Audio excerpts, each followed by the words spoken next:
The morning sun cast long shadows across the Fort Braxton training grounds as Staff Sergeant David Jackson adjusted his ACUs and checked his watch. The briefing room in Building 12 buzzed with the familiar tension of officers preparing for another day of what Captain Derek Morrison called real military training. David had seen enough of Morrison's methods over the past 6 months to know that phrase was code for unnecessarily dangerous exercises that put soldiers at risk.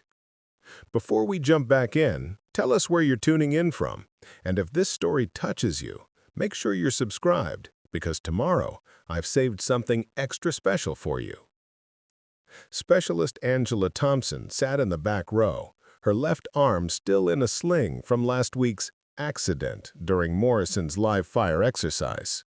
The 19-year-old had been one of the Army's most promising communication specialists before Morrison's reckless protocols had nearly ended her career. David caught her eye and nodded slightly, a small gesture of support that he hoped conveyed what he couldn't say aloud.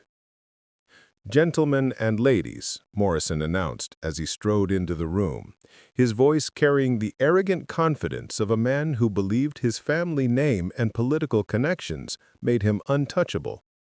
At 38, he was younger than many of the sergeants under his command, but his father's influence as a retired general and his grandfather's legacy as a Medal of Honor recipient had fast-tracked his career. Today, we're implementing Exercise Iron Thunder, a new live-fire training protocol that will separate the real soldiers from the pretenders. Morrison clicked to the first slide of his presentation, revealing a training scenario that made David's stomach tighten. The exercise called for soldiers to navigate an obstacle course while live rounds were fired overhead, with safety margins that violated every protocol David had learned in his 15 years of service. Sergeant First Class James Rivera shifted uncomfortably in his seat. The combat veteran had served 3 tours in Afghanistan and knew the difference between realistic training and reckless endangerment. Rivera's dark eyes met David's across the room, and David could see the same concern reflected there. "Sir," David stood, his voice steady and professional despite the anger building in his chest, "I have concerns about the safety margins in this exercise. The live-fire protocols don't meet Army standards for training operations." The room fell silent. Morrison's jaw tightened as he turned his cold blue eyes on David, clearly irritated by the challenge to his authority. "Staff Sergeant Jackson, are you questioning my judgment?" "Authority. Question my orders again, and you'll find yourself on the next transport out of Fort Braxton." David walked toward the door, his boots clicking against the polished floor in perfect military cadence. As he passed Thompson, he saw tears of frustration in her eyes. The young specialist had been counting on his support to file a formal complaint about the training accident that had injured her. "Oh, and Jackson," Morrison called out just as David reached the door, "I'll be reviewing your entire service record for any other instances of insubordination. I suspect we'll find this pattern of behavior goes back quite some time." The threat was clear. Morrison intended to destroy David's military career completely. In the corridor outside, Harrison grabbed David's arm roughly. "You picked the wrong officer to cross, boy," he growled. "Captain Morrison has friends in high places. This is just the beginning of your problems." David remained silent, allowing Harrison to escort him away while his mind processed everything that had just occurred.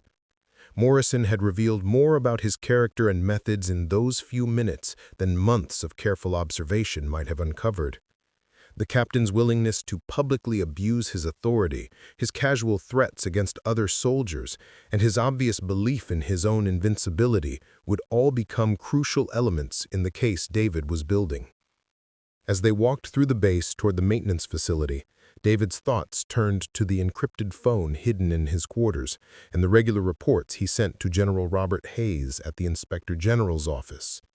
Morrison had no idea that his latest victim was actually a highly trained investigator who had been gathering evidence against him for months. The demotion stung, David's military pride was genuine, built on 15 years of honorable service and his father's legacy as a Vietnam veteran. But the humiliation would be temporary. Tomorrow morning would bring a revelation that would shake Fort Braxton to its foundations.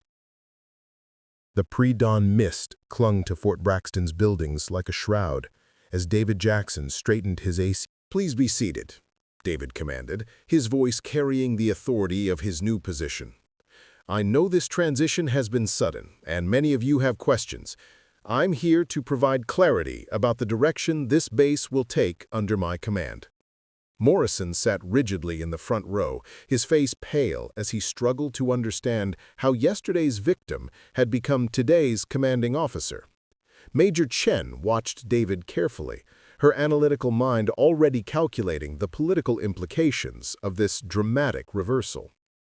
"Effective immediately, all training exercises are suspended pending a comprehensive safety review," David announced, his eyes briefly meeting Morrison's furious gaze. "I will be conducting individual meetings with all department heads to assess current operations and identify areas for improvement." The words were carefully chosen, professional and appropriate for a new commander, but Morrison understood the implied threat. David was systematically dismantling everything Morrison had built using the full authority of his new position. Master Sergeant Harrison shifted uncomfortably in his seat, suddenly aware that his protection under Morrison's authority meant nothing if Morrison himself was under scrutiny. The intimidation tactics that had worked so effectively under the previous command structure might now be viewed as criminal behavior. After the briefing, David retreated to his new office, the same space where Colonel Mills had enabled Morrison's corruption through willful ignorance for the past 3 years. The office had been cleared of Mills's personal effects, leaving only the institutional furniture and a secure communication system that David would use to coordinate with General Hayes. His first official call came within minutes of settling behind the commander's desk. "General Hayes, sir, the transition is complete." "Outstanding work, Colonel Jackson. I trust Captain Morrison received the message clearly." "Yes, sir. He appears to understand that the situation has changed dramatically. I expect he'll attempt to use his political connections to challenge my authority." "Let him try," Hayes said with satisfaction. "Those connections won't help him when we present our findings to the Secretary of Defense. Your undercover work has provided us with exactly what we need to clean house at Fort Braxton and several other installations." David's mission had always been broader than just Morrison. The Inspector General's office had identified a network of corrupt officers across multiple bases, all connected through family influence and political patronage. Morrison represented a test case. If they could successfully remove him and reform Fort Braxton, the same methods could be applied elsewhere. A knock at his door interrupted his thoughts. "Enter," David called, and Rivera stepped into the office, his posture respectful, but his eyes filled with questions. "Sir, I wanted to thank you for yesterday. Standing up to Captain Morrison took courage." David studied the seasoned NCO, recognizing an opportunity to begin building the alliances he would need. "Sergeant First Class Rivera, I believe we need to have a conversation about the training standards on this base. I'd appreciate your honest assessment of current operations." Rivera's expression shifted as he realized David was offering him something Morrison never had, the chance to speak truthfully without fear of retaliation. "Sir, there are things that need to be said, things that should have been reported long ago." "I'm listening," David replied, and activating a digital recorder on his desk. "And I want you to know that any soldier who comes forward with legitimate concerns will have my full protection." As Rivera began detailing the systematic abuse and corner-cutting that had characterized Morrison's command, David felt the investigation entering its next phase. No longer would he need to gather evidence in secret. Now he could use his authority to compel testimony and access records that had previously been hidden from scrutiny. The transformation was complete. Yesterday's victim had become today's commander, and Morrison's reign of intimidation was about to face its greatest challenge. But David knew the real work was just beginning. Morrison would not surrender his power without a fight, and the network of corruption at Fort Braxton ran deeper than most people realized. The war for the soul of Fort Braxton had begun, and David held the high ground. "Sir, I want to stay in the Army," she said firmly. "Despite what happened, this is where I belong." David leaned forward, his expression serious but supportive. "Tell me exactly what happened during that exercise, Specialist. I want every detail, no matter how small it might seem." For the next 30 minutes, Thompson recounted the live-fire exercise that had nearly cost her arm. She described how Morrison had shortened the safety distances from established protocols, how Master Sergeant Harrison had ignored her concerns about the positioning, and how the investigation that followed had been a sham designed to protect Morrison rather than determine the truth. "Specialist, would you be willing to provide this testimony in an official capacity if I could guarantee your protection from retaliation?" David asked. Thompson straightened in her chair, her young face showing a maturity born from surviving Morrison's abuse. "Yes, sir. If it means other soldiers won't go through what I did, absolutely." David made notes in her file, but more importantly, he activated a recording device that would preserve her testimony for the Inspector General's investigation. "I'm going to arrange for you to work directly under my command staff while you recover. You'll be helping with administrative reviews, which means you'll have access to training records and incident reports." The assignment was strategic. Thompson would have access to documents that might have been altered or hidden, while also being positioned where Morrison couldn't easily intimidate her. Later that morning, David called in Sergeant First Class Rivera. The combat veteran entered the office with the bearing of a professional soldier, but David could see the conflict in his eyes. Years of watching Morrison's corruption had taken their toll. "Sergeant Rivera, I need your honest assessment of the leadership climate on this base. Specifically, I want to know about any incidents involving discrimination, unsafe training practices, or abuse of authority." Rivera hesitated, the habit of self-preservation warring with his desire for justice. "Sir, with respect, some things can't be unsaid once they're spoken. I understand the risk you're taking, but I can guarantee you this. Any soldier who provides truthful testimony about misconduct will have my complete protection. No transfers, no retaliation, no career damage." The promise resonated with Rivera, who had spent years watching good soldiers destroyed by Morrison's vindictive nature. Slowly, he began to speak about the systematic targeting of minority soldiers, the cover-ups of training accidents, and the climate of fear that Morrison had cultivated through Master Sergeant Harrison's intimidation campaigns. "Sir, there are others who have stories to tell, but they're scared.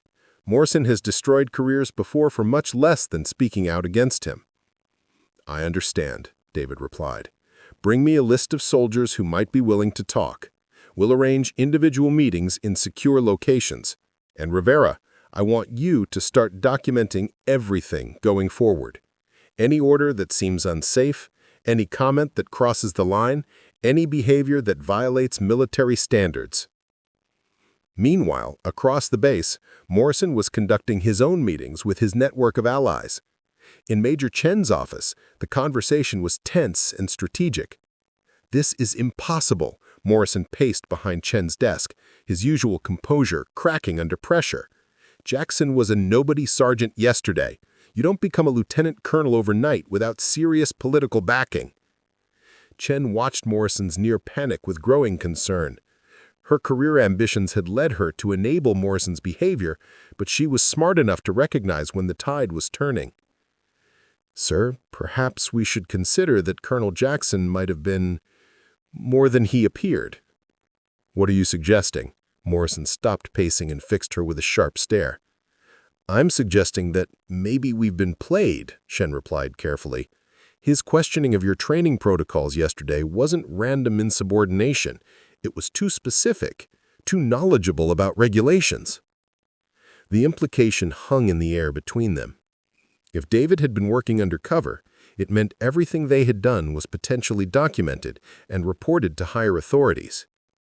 In another part of the base, Master Sergeant Harrison was having his own moment of realization. He cornered Private Martinez, a young Latino soldier who had been one of Morrison's frequent targets. "You keep your mouth shut about anything you might have seen or heard," Harrison growled, towering over the smaller man. "Jackson might be in charge now, but that doesn't mean he'll be here forever. When things go back to normal, you'll answer to me." Unknown to Harrison, Private Martinez was already scheduled for a meeting with David that afternoon. Rivera had identified him as someone with crucial information about Morrison's pattern of racial harassment. That evening, David sat in his quarters reviewing the day's intelligence. His encrypted laptop displayed detailed notes from multiple interviews, each one adding another piece to the growing case against Morrison. The pattern was clear: systematic abuse of authority, discrimination against minority soldiers, and a deliberate disregard for safety protocols that had injured multiple personnel. A secure message from General Hayes appeared on his screen. "Preliminary review of Fort Braxton complete. Pattern matches similar complaints from 3 other installations. Recommend accelerating timeline for final evidence gathering. Political pressure building to transfer Morrison before case completion." David understood the urgency. Morrison's family connections were already working to have him transferred to another base where he could continue his destructive behavior. They had perhaps weeks to build an airtight case that would result in court-martial rather than reassignment. His phone buzzed with a text from Rivera. "Thompson found something in the archived files. Training accident reports going back 2 years, some never filed with higher command. Can you meet tonight?" David smiled grimly. The evidence was mounting, but he knew Morrison wouldn't surrender without a fight. Tomorrow would bring new challenges as Morrison began to realize the true scope of the threat he faced.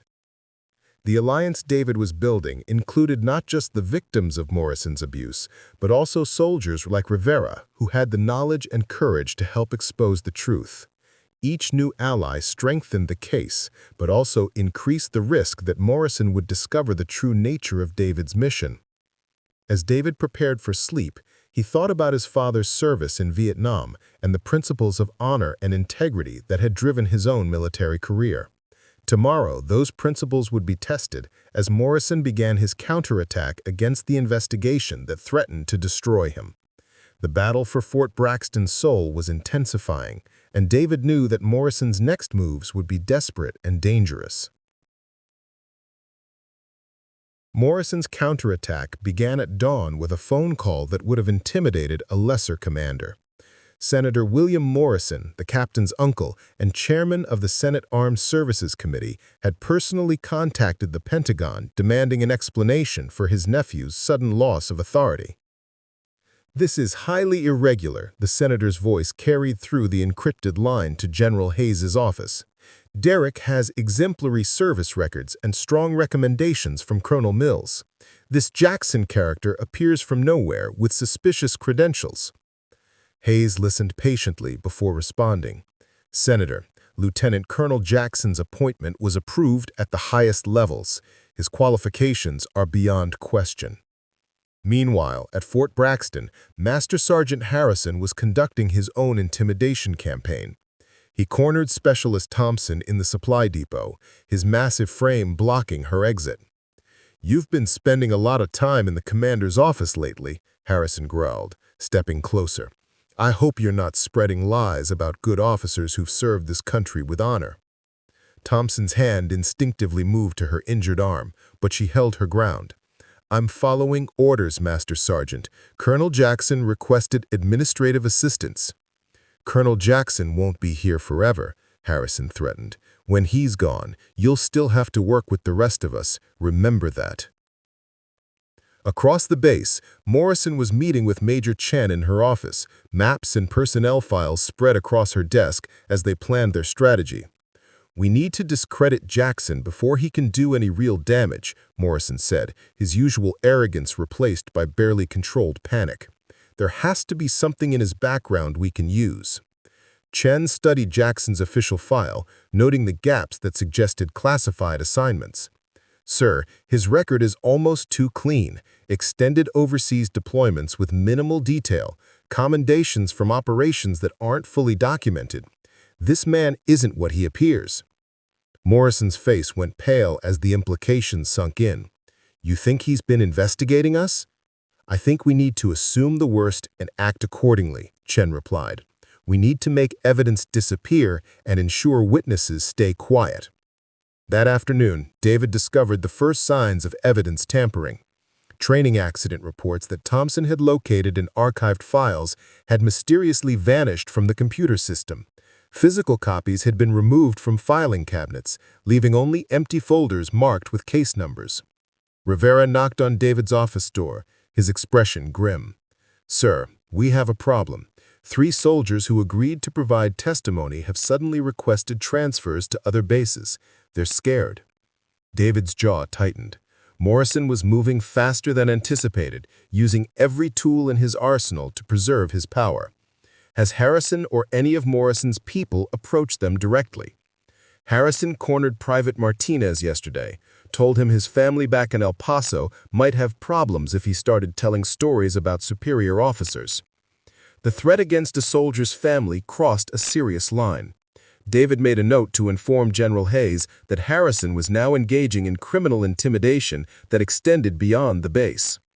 That evening, David received an encrypted message that confirmed his worst fears. Morrison's political connections were applying pressure at the Pentagon level, demanding a formal review of David's appointment and questioning the circumstances surrounding Colonel Mills's sudden reassignment. Timeline accelerated. Political pressure mounting. Need evidence packages within 72 hours or risk transfer order for primary target.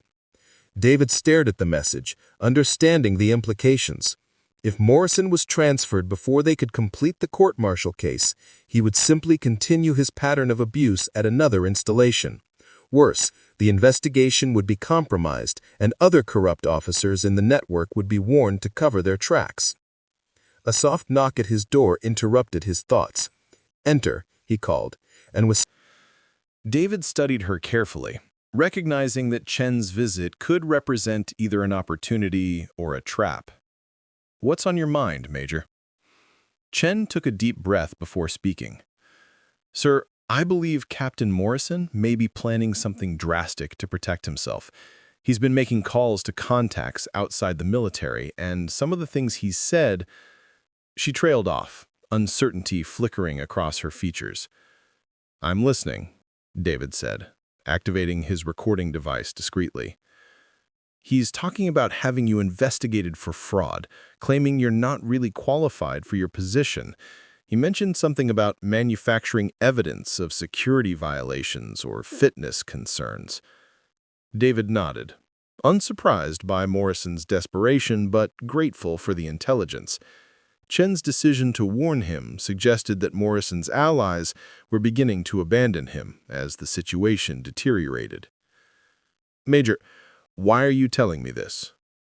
Chen straightened, her ambitious nature asserting itself. "Because I've seen how this ends, sir. Morrison's methods were always unsustainable. I prefer to be on the winning side." Her honesty was refreshing, even if her motivations were purely self-serving. David made his decision. "If you're serious about changing sides, I'll need more than warnings. I need documentation of Morrison's activities, recorded conversations, evidence of the intimidation campaign." Chen nodded firmly. "I can provide that, sir, but I'll need protection when this goes public." "You'll have it," David assured her, recognizing that Chen's defection could provide the breakthrough they needed.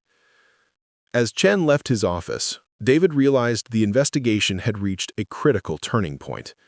Morrison's increasingly desperate actions were creating opportunities, but also escalating the danger for everyone involved. The next 48 hours would determine whether justice prevailed or corruption escaped to spread its poison elsewhere.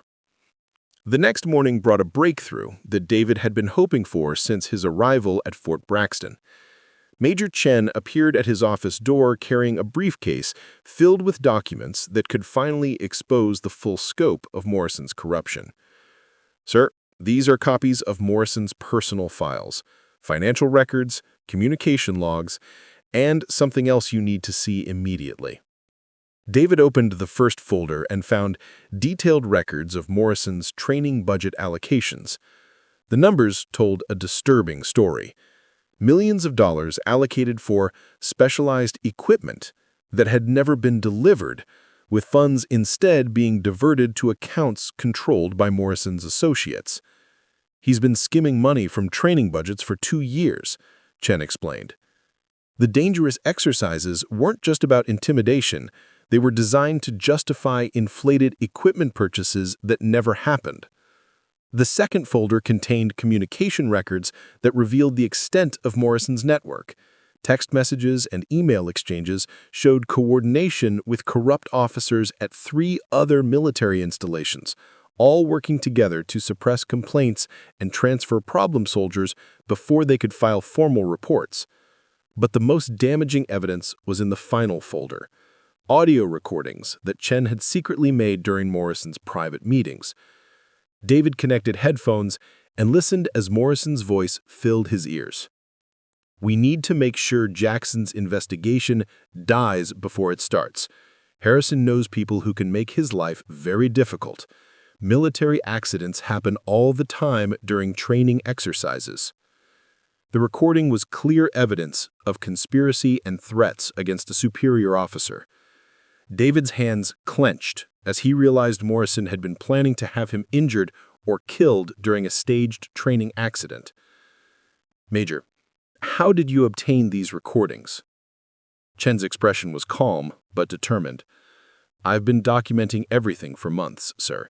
Insurance, in case Morrison decided I knew too much.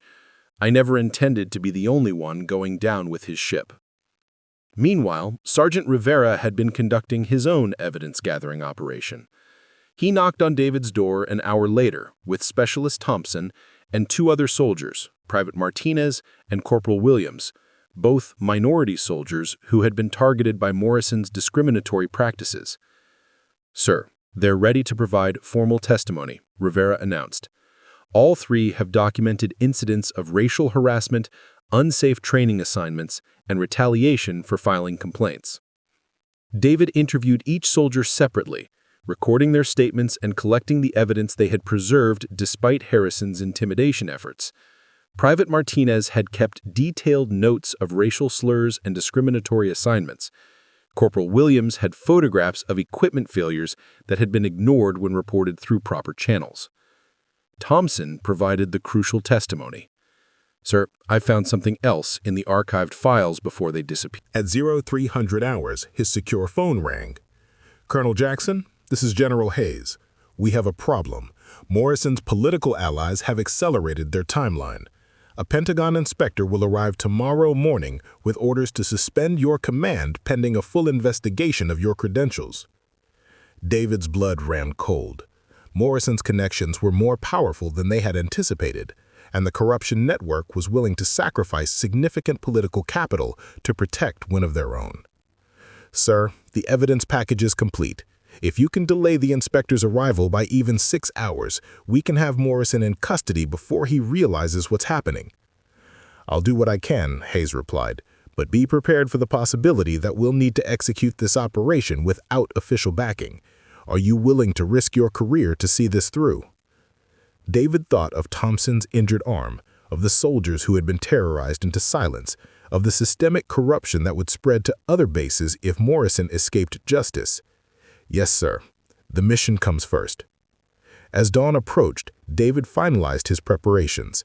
Morrison's counterattack had been sophisticated and dangerous, but his desperation had also provided the evidence needed to destroy him. The next 12 hours would determine whether justice prevailed or corruption claimed another victory. David sealed the evidence packages and prepared for what might be his final day as commander of Fort Braxton. Tomorrow would bring either vindication or the end of his military career, but the truth would finally be exposed regardless of the personal cost. David's plan required precision timing and absolute trust in his allies. As the morning sun cast long shadows across Fort Braxton, he initiated the operation that would either expose Morrison's corruption or destroy his own career in the attempt. "Attention all personnel. David's voice echoed through the base communication system at 0800 hours. Effective immediately, all training records and financial documents are to be secured pending a comprehensive review of base operations. No files are to be removed or altered without express written authorization. The announcement was deliberately provocative. David knew Morrison would panic and attempt to destroy remaining evidence, providing the opportunity to catch him in the act. Within minutes, Morrison burst into David's office without knocking, his face flushed with anger and desperation. "You can't do this, Jackson. I have contacts in Washington who will end your career before lunch." David remained calm, his digital recording device capturing every word. "Captain Morrison, you're required to comply with all lawful orders regarding the preservation of official documents." "Lawful orders?" Morrison laughed bitterly. "We both know you're not who you claim to be. My uncle is already investigating your background. When he's finished, you'll be lucky to avoid prison." Behind Morrison, Major Chen entered the office and closed the door. Morrison turned, expecting support from his former ally, but Chen's expression was coldly professional. "Captain Morrison, I think it's time you knew the truth about your situation," Chen said, producing a digital recorder. "Colonel Jackson, would you like to hear Captain Morrison's conversation from last night?" David nodded, and Chen pressed play. Morrison's voice filled the room. "Chen, we need to eliminate Jackson before he destroys everything. Harrison has contacts who can arrange an accident during tomorrow's training exercise. Make it look like equipment failure." Morrison's face went white as he realized the trap he had walked into. "That's fabricated. You can't prove—" "Actually, we can." David opened his laptop to display financial records. "Your budget manipulations, Captain. $2 million diverted from training funds over 18 months. Would you like to explain where that money went?" The door opened again, and Sergeant Rivera entered with 2 military police officers. "Sir, we've secured the files from Captain Morrison's office as ordered. Master Sergeant Harrison was attempting to destroy documents when we arrived." Morrison's composure finally cracked completely. "You have no idea what you're dealing with, Jackson. This network extends beyond Fort Braxton. When my family's connections learn what you've done, your family's connections are about to become a liability rather than an asset. General Hayes is briefing the Secretary of Defense this morning about corruption in multiple military installations. Your name is at the top of the list." The reality of his situation finally penetrated Morrison's arrogance. Without Mills protecting him, without Harrison available to intimidate witnesses, and with Chen having switched sides, his network of corruption was collapsing. Chen stepped forward with another set of documents. "Captain Morrison, these are witness statements from soldiers you've harassed, discriminated against, and endangered through reckless training protocols. 17 separate incidents, all documented and verified." Morrison's last desperate gambit was to challenge David's authority directly. "I demand to know your real identity. No sergeant becomes a lieutenant colonel overnight without serious deception involved." David smiled coldly. "You're right, Captain. Staff Sergeant David Jackson was indeed a cover identity. I'm actually Lieutenant Colonel David Jackson, assigned by the Inspector General's office to investigate corruption at Fort Braxton. Congratulations, you've been under federal investigation for 8 months. "The Pentagon inspector arriving this morning isn't coming to investigate me," David continued. "He's coming to formally arrest you and Master Sergeant Harrison on charges of conspiracy, fraud, discrimination, and threatening federal investigators." Rivera's radio crackled to life. "Sergeant Rivera, this is base security. Harrison is in custody, and the inspector has arrived with federal marshals." Morrison slumped in his chair, finally understanding that his family's influence couldn't protect him from overwhelming evidence of criminal behavior. Years of believing himself untouchable had led to careless actions that provided prosecutors with an airtight case. "Captain Morrison," David said formally, "you are relieved of all duties pending court-martial proceedings. Military police will escort you to confinement." As the MPs led Morrison away, he turned back to David with a final threat. "This isn't over, Jackson. The system protects its own, and you've made powerful enemies." David watched him go, knowing that Morrison's network extended beyond Fort Braxton, but confident that the evidence they had gathered would expose the entire conspiracy. The trap had worked perfectly. Morrison's desperation had provided the final pieces of evidence needed to ensure justice. Major Chen approached David's desk. "Sir, what happens now?" "Now we begin the real work, rebuilding trust, implementing real reforms, and ensuring this never happens again at Fort Braxton." The battle was won, but David knew the war against institutional corruption was far from over. Other bases harbored similar problems. Other Morrison-like officers needed to be exposed. But today, at least, justice had prevailed over privilege, and accountability had triumphed over abuse of power. The formal disciplinary hearing convened at 1400 hours in Fort Braxton's main conference room, with General Hayes presiding via secure video link from the Pentagon. Morrison sat rigidly at the defendant's table, flanked by a military defense attorney who had arrived that morning with the grim expression of someone assigned an impossible case. David took his position as the primary witness, maintaining his role as base commander while never revealing the full scope of his inspector general mission. The assembled panel included 2 colonels and a brigadier general, all brought in from other installations to ensure impartiality. "This hearing will address charges of conspiracy, financial fraud, discrimination, and threatening federal investigators," General Hayes announced. "Colonel Jackson, please present your findings." David stood and activated the presentation system. The first slide displayed Morrison's financial irregularities, over $2 million in fraudulent budget allocations spanning 18 months. Captain Morrison systematically diverted training funds to accounts controlled by his associates. These diversions were concealed through falsified equipment purchases and manipulated procurement records. Morrison's attorney objected. "General Hayes, my client's financial decisions were within his authorized discretionary budget limit." David advanced to the next slide, showing bank records that Chen had provided.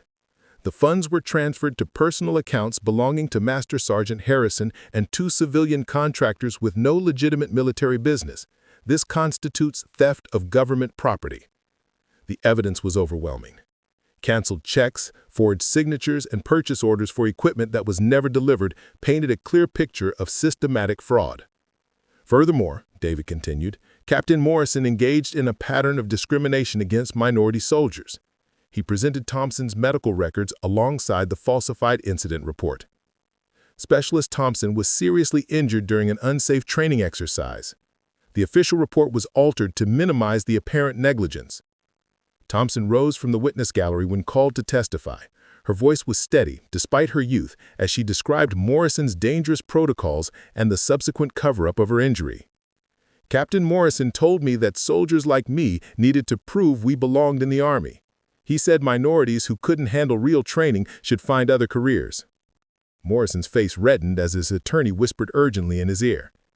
The defense strategy appeared to be falling apart as witness after witness corroborated the pattern of abuse.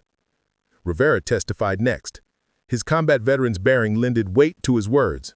"Sir, I witnessed Captain Morrison deliberately assign dangerous duties to Black and Hispanic soldiers while protecting white soldiers from similar risks.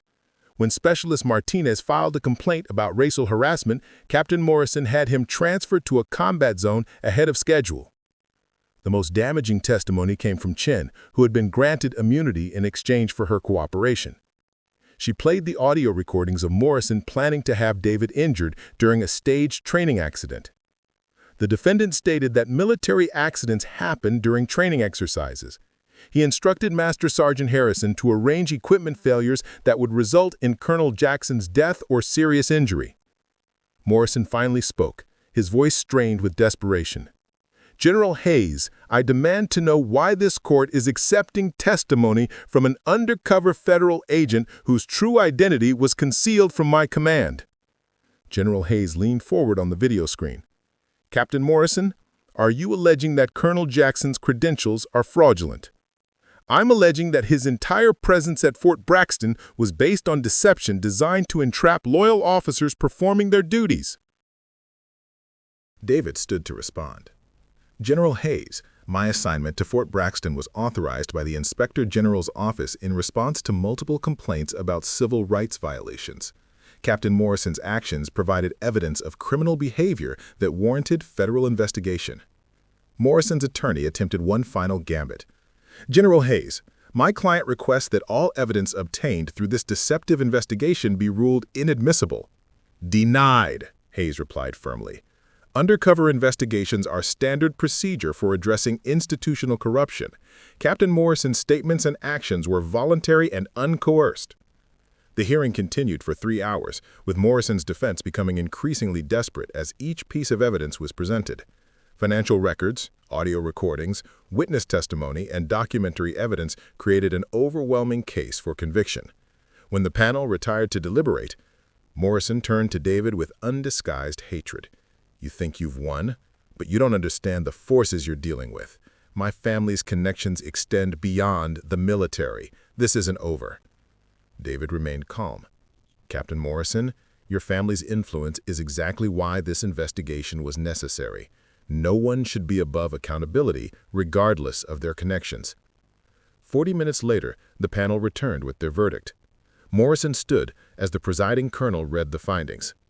Captain Derek Morrison, this panel finds you guilty on all charges: conspiracy to commit fraud, theft of government property, civil rights violations, criminal threats against a superior officer, and conduct unbecoming an officer. Morrison's composure finally shattered completely. This is a conspiracy, political persecution designed to destroy officers from military families. Captain Morrison, General Hayes interrupted sternly, you will be silent while sentence is pronounced. The sentence was severe: dismissal from service, forfeiture of all pay and benefits, and recommendation for federal prosecution on criminal charges. Morrison's military career was over, and his civilian future included the likelihood of significant prison time. As military police led Morrison from the hearing room, he turned back to David with a final threat. The system will protect itself, Jackson. You've made enemies who won't forget. David watched him go, knowing that Morrison's network extended beyond Fort Braxton, but confident that today's proceedings had dealt a significant blow to institutional corruption. The confrontation was over, but the work of rebuilding trust and preventing future abuse was just beginning. 3 weeks after Morrison's court-martial, Fort Braxton began showing signs of genuine transformation. David stood in his office reviewing promotion recommendations that would have been unthinkable under the previous command structure. Rivera's elevation to sergeant major was unanimous, and Thompson's transfer to the Military Justice Division reflected her courage in exposing corruption. The morning briefing room carried a different energy now. Officers who had once remained silent during Morrison's intimidation campaigns now participated actively in discussions about training protocols and base operations. The climate of fear that had defined Fort Braxton for years was gradually being replaced by professional accountability. Sir, we've completed the review of all training incidents from the past 2 years. 14 cases were improperly classified or unreported. We're recommending medical reviews for all affected personnel. David nodded, making notes on his tablet. What's the status of the new safety protocols? Implemented across all training operations, sir. Every exercise now requires independent safety oversight and medical personnel on standby. Zero tolerance for deviations from established procedures. The changes extended beyond operational reforms. David had instituted mandatory training on equal opportunity, harassment prevention, and proper reporting procedures. More importantly, he had established multiple channels for soldiers to report problems without fear of retaliation. Thompson knocked on his office door, carrying a stack of files that represented her new responsibilities in documenting and investigating complaints of discrimination or abuse. Sir, I wanted to update you on the witness protection program we discussed. All soldiers who testified against Morrison have been assigned to positions that utilize their skills while keeping them away from potential retaliation. David reviewed her recommendations, impressed by her analytical approach to ensuring witness safety. Specialist Thompson, your work has been exceptional. The Military Justice Division is fortunate to have someone with your insight and dedication. Thompson's transformation from victim to advocate represented everything David hoped to achieve at Fort Braxton. Her injury under Morrison's reckless command nearly ended her military career, but now she was becoming a leader in preventing similar abuse of other soldiers. The intercom buzzed with a call from General Hayes. Colonel Jackson, I have updates on the broader investigation. Master Sergeant Harrison has been sentenced to reduction in rank and dishonorable discharge, Hayes replied. Major Chen's cooperation has resulted in probation and mandatory retraining, but she'll remain under close supervision. Chen's pragmatic decision to provide evidence against Morrison had saved her career, but her reputation would take years to rebuild. She now worked under David's direct oversight, proving her commitment to reform through daily actions rather than words. Late that afternoon, David received a visitor who represented the human cost of Morrison's abuse. Private Martinez, the young soldier Harrison had threatened, requested a meeting to discuss his future at Fort Braxton. "Sir, I wanted to thank you for making it safe to tell the truth," Martinez said, his youthful face showing maturity gained through surviving discrimination and intimidation. "Under Captain Morrison, soldiers like we felt like we were fighting two wars, one against external enemies and another against our own command structure." David leaned forward, interested in Martinez's perspective on the changes at Fort Braxton. "How do other soldiers view the new policies?" "Sir, there's hope now. Soldiers know they can report problems without destroying their careers. The anonymous reporting system you established has already uncovered issues that would have been buried under the old system." The conversation reminded David why his undercover mission had been necessary. Institutional change required more than removing corrupt officers. It demanded creating systems that prevented abuse and protected those who reported problems. That evening, David drafted his report to the Inspector General's office, documenting the successful completion of his primary mission while outlining the ongoing work required to maintain progress. "Fort Braxton transformation proceeding ahead of schedule," he wrote.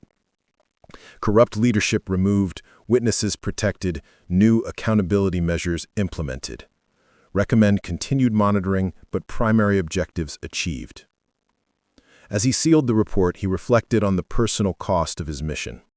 Months of living undercover, maintaining false relationships, and constantly gathering evidence had taken a toll that would require time to process. But watching soldiers like Thompson and Martinez find their voices, seeing Rivera step into leadership with integrity, and knowing that Morrison's network of abuse had been dismantled, made every sacrifice worthwhile. The real test would come in the months ahead, as Fort Braxton proved whether the changes were sustainable or merely temporary responses to external pressure. David was determined to ensure that the culture of accountability they had built would outlast his own assignment. 6 months after Morrison's court-martial, David sat in a Pentagon conference room receiving briefings that would define the next phase of his career. General Hayes and 2 other Inspector General officials outlined a scope of corruption that extended far beyond Fort Braxton's isolated problems. "Colonel Jackson, your work at Fort Braxton has identified a network of corruption affecting at least 7 military installations," General Hayes explained, gesturing to a map displaying marked locations across the continental United States. "We need you to replicate your success at Fort Campbell, where similar patterns of discrimination and financial misconduct have been reported." David studied the intelligence briefings, recognizing familiar patterns: minority soldiers facing disproportionate disciplinary actions, training accidents covered up to protect senior officers, and budget irregularities suggesting systematic fraud. "Sir, what's the timeline for the new assignment?" "You'll transfer to Fort Campbell next month as the new deputy commander. The current leadership structure there mirrors what you encountered at Fort Braxton, entrenched corruption protected by political connections." The prospect of leading Fort Braxton created conflicting emotions. David had invested significant personal and professional energy in rebuilding the base's culture, and departing before the reforms were fully consolidated felt like abandoning unfinished work. However, his return to Fort Braxton later that day reminded him that the changes had become self-sustaining. Rivera's leadership as Sergeant Major had earned respect throughout the base. Thompson's work in military justice was preventing new cases of abuse, and the accountability systems they had implemented were functioning without his direct oversight. During his final all-hands briefing as commander, David addressed the assembled personnel with pride and caution. "The work we've accomplished together at Fort Braxton proves that institutional change is possible when good soldiers have the courage to stand up for what's right," he told the assembled troops. "But maintaining this progress requires constant vigilance and commitment from every person in this room." Rivera stood at attention in the front row, his promotion to sergeant major representing the elevation of principled leadership over political connections. Thompson sat with the military justice staff, her transformation from victim to advocate, inspiring other soldiers to find their voices. After the briefing, David met privately with his key allies to ensure continuity of leadership. Sergeant Major Rivera, the responsibility for maintaining these reforms now rests with you. You've proven your commitment to justice and accountability. Don't let anyone roll back the progress we've made.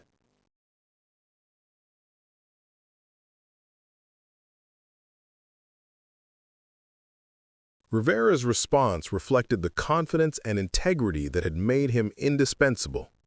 "Sir, the soldiers here won't forget what you've done for us. We'll protect what you've built." Thompson's goodbye was more emotional, reflecting the personal bond forged through shared commitment to justice. "Colonel Jackson, you saved my career and gave me purpose when I thought everything was lost," she said, her voice steady despite the evident emotion.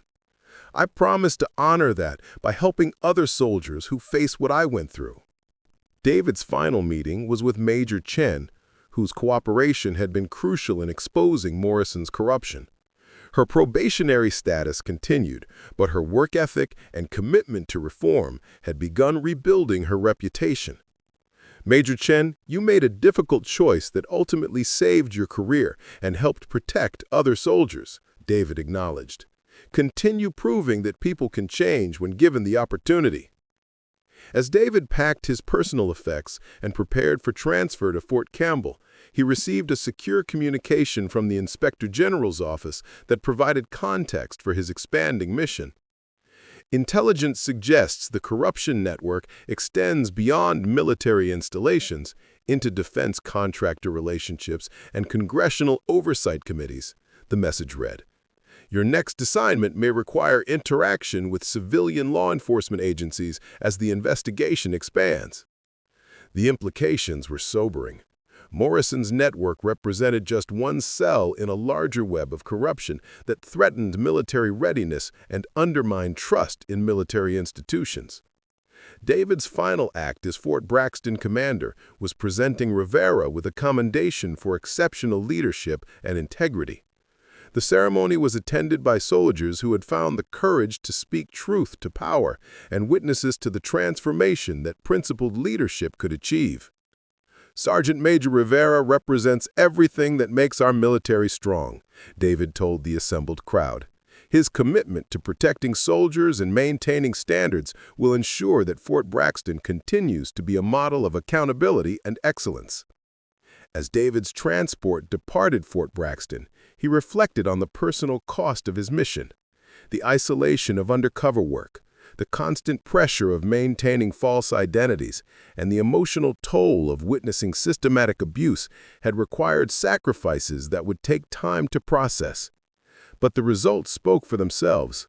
Morrison was serving a federal prison sentence, Harrison had been dishonorably discharged, and the soldiers who had suffered under their abuse were now thriving in an environment that valued their contributions and protected their rights.